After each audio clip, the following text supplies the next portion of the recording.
What's up everybody, this is Ven bringing you another MOC Spotlight where we take apart what you build. For today's episode, we'll be taking a look at Moriarch, created and posted to our message boards by Darkraimaster99.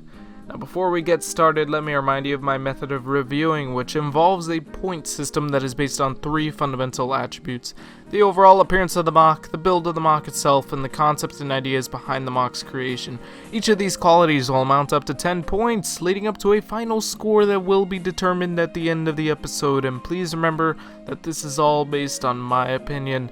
So let's get this started.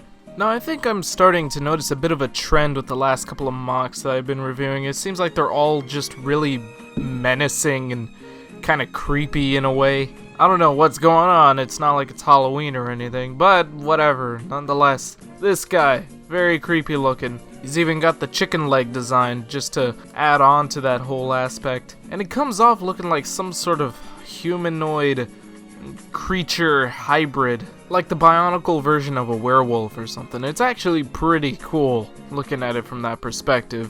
One thing I also gotta praise is the consistency and texture all throughout this MOC. Like, there are different bionicle and Technic and CCBS elements being used here, but they all have like a very similar aesthetic, where everything's kind of smooth and there's a few ridges here and there, like the ridges on the thighs and the forearms and a bit of the torso. That's pretty cool. I like that sort of consistency. And aside from that, the creature's also got a couple of other neat looking details, like the spined back here. That looks awesome. I'm really digging the way that this was pulled off. And I also like that the back of the head was filled up, because normally, otherwise, this piece would actually be really hollow and a little odd looking, but I'm glad to see that that problem was solved. He's also got some pretty natural proportions. I say natural, and yeah, look at these legs, right? That's very unnatural for a humanoid thing. But no, if anything, I think that maybe at least the elbows could be a little bit lower, really just to accommodate for the fact that the torso is so long. It's not like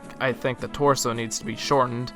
I think that's a pretty good length for it, but the arms definitely seem a little bit short, and that's indicated by the placement of the elbows. Now, I might be wrong on that, honestly. Like, I keep looking at it over and over, and I'm thinking, like, does it need to be a little bit lower? Or is it just the picture that's messing with my mind? Because in some pictures it looks fine, other pictures it looks off. I don't know. Heck, maybe the torso should be shortened, I'm not sure. But in any case, there is something off here. That's just about all I could come up with when it comes to any sort of criticism for the way that this MOC looks, because I actually really like it. I mean, yeah, I guess if I had to come up with anything else, I would say that maybe there's just a bit too much gunmetal. I'm not a big fan of gunmetal as a color used on any sort of MOC, really. It's a personal thing. It's kind of biased, honestly, but I guess it's okay. The color scheme isn't really bad anyway. It's like it all blends well together. You got gray, black, gunmetal. It is a bit bland, but it does work. In a way, it does add to the MOC's character, and we'll be talking more about that a little later. Now, the build of this MOC is also pretty good. It looks solid, you know, it doesn't look like anything will really be popping off or falling off from each other or anything like that. And it's actually really creative, just the way that he fits all of these parts together. Like, you can actually see how the builder made compromises in building the limbs from all these different parts. And not only does it make up for some good structural integrity, but it also makes up the smooth, clean aesthetic. Because that's essentially what the build is as well. It's smooth and clean. The MOC also has a good bit of articulation. He's got fingers, toes, bendable legs, bendable elbows, movable head. Even the spine looks to be articulated. The only thing I can say I'm a bit skeptical about when it comes to this build is the size of the feet. They seem a bit too small to keep this MOC on balance. But I am sure that the toes kind of make up for that, especially the one in the back side. That's a really smart addition. Did I ever mention that this guy also carries a staff? I didn't. Well, he does. He carries a staff, and it looks pretty cool. And there is a reason why he carries this. See, this guy is supposed to be some kind of sorcerer character that evolved into this almost vampire-like creature. Like, the backstory for this is just about as creepy as the MOC is, which is pretty cool in of itself, but the builder also explains that this sorcerer casted this spell on himself that would enable immortality by feasting on the blood of countless victims. So I mean, hey, that's pretty cool. I can definitely see the whole vampire thing going on with the head, mostly just the choice of the head. And not only that, but just the MOC's overall beastly appearance. Like, I can imagine that the sorcerer transformed into this, like, some kind of werewolf. Except unlike the werewolf, he ain't going back to looking normal, whatever that is. As a matter of fact, this is normal. That's why he still carries around his staff like everything's fine. You know, like, oh, I'm still a sorcerer. I could still sorcerer some stuff. And with that said, I can kind of forgive the lack of color in this MOC because, as I mentioned earlier, it does kind of add to that character. And I can see how this may have been done intentionally to represent how this character is, I guess, devoid of whatever good intention and colorfulness that he had before. He's just beastly, he's got nothing but bad intentions, he's evil looking and probably just evil by nature.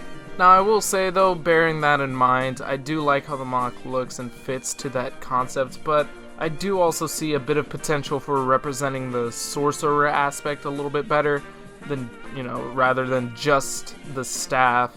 Maybe accessorize him a little bit, maybe give him a cloth accessory, I don't know. I do like the MOC as it is. I don't really think anything should necessarily change, but I do think that maybe it could use maybe a few more additions. Because while I can see the mutated sorcerer creature thing, he also kind of just looks like just some evil bionicle character. He's even got the color scheme to represent it, so hey. That's all I gotta say on that, so I think I'm ready to go ahead and wrap up this video with these scores. So let's move on, shall we? In terms of appearance, this MOC receives a 9 out of 10.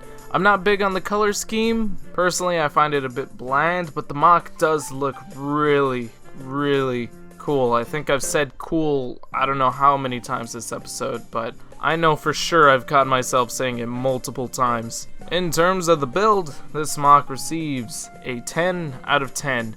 It may not have any sort of functions or play features, anything like that, but it is a well-rounded figure with the solid build, articulation, and the accessory.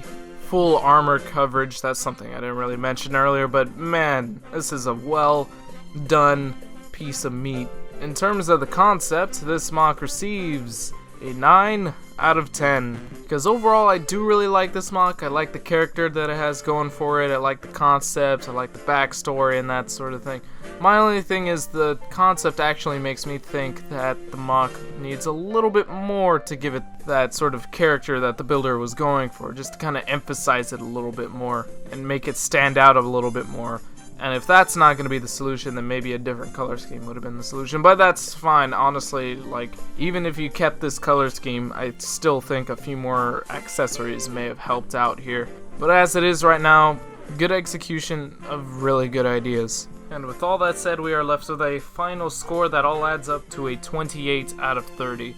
So overall, great job to you, Darkraimaster99. Never heard of you before, but I'm glad I have now. I hope to see more out of you, sincerely. And I do hope to see something out of you viewers, please. As every video I mentioned, post to our message boards at board.ttvchannel.com. Earn yourself a very high possibility of being featured on the MOC Spotlight by posting your own creations to the LEGO Creations category. I mean, it's kind of self-explanatory, really, but that's the way to do it. So I hope to see you there, and if not, I thank you for watching, and I'll see you all next time.